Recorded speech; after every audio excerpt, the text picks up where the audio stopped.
Hi, and welcome to our MMOScholar.com video. I'll be walking you through the Mage point of view of the Heroic Ascendant Council encounter. This guide assumes you already know the normal mode of the encounter, so I'll only cover the hard mode mechanics and how to conquer them as a mage. In the first phase of the encounter, in addition to the normal mechanics, there are two more debuffs, Gravity Core and Static Overload. These debuffs are targeted on two players about 3 seconds apart. Both debuffs explode in a 10-yard radius around the affected players and leave a debuff on any raid member's hit. Gravity Core gives a 200% casting speed slow, and Static Overload leaves a 10,000 damage dot on any affected members. The debuffs are removed from the players when the two debuffs meet. Players with the debuff should attempt to affect as few people as possible and run out quickly.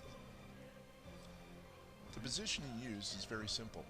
We have 10 players on either side of the room, the 2 tanks in the middle, and 3 ranged DPS or healers about 30 yards from the boss in the middle. This allows you to know exactly which way Ignatius will charge every time, and it places the fire in a spot where it's very easy to remove the waterlogged debuff for any player in the raid.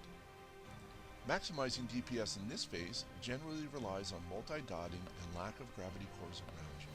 If you happen to get the gravity core debuff, and the shield is coming up, it is a good idea to ice block to make sure the shield comes down as quickly as possible. Note that this means you'll not have it if you mess up in phase 2, but it will generally be up in phase 3.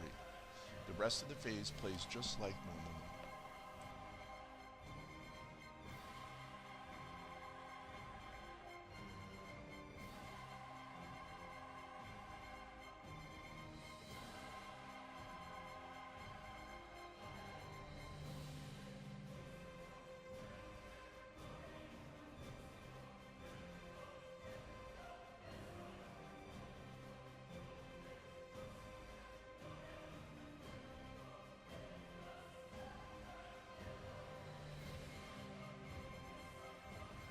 In Phase 2, there are two new mechanics, Frost Beacon and Flame Strike.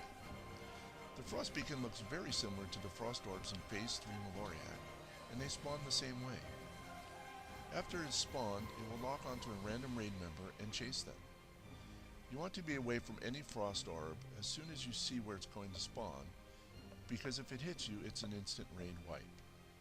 Shortly after the orb is targeting somebody, a Flame Strike will spawn on a random raid member. Once the flame strike goes off, a fire patch will be placed on the ground, which you will then need to kite the frost orb into. Priests should always try to position themselves around the flame strikes so that they can life grip players that can't make it around the orb in time to get it into the flame patch. Avoiding grounding zones while kiting the frost orb is extremely important. If you get caught in a grounding and slowed, the orb will more than likely catch you and cause a raid wipe. As a mage, it's important to note that blinking through an orb will set it off even if you don't actually directly collide with it. Multi-dotting in this phase is generally more difficult due to positioning and movement, but should always be attempted whenever both bosses are in range. The rest of the phase plays out just like the normal mode encounter.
Unlike the other two phases, there are no new mechanics in Phase 3 of this encounter, only more damage taken.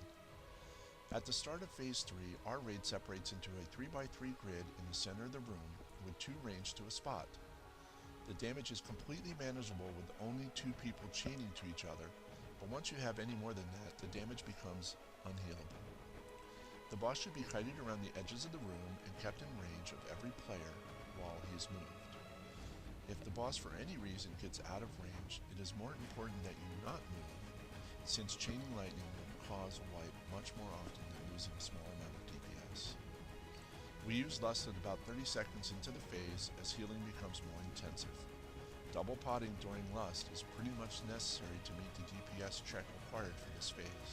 I hope you enjoyed the video and good luck in your attempts.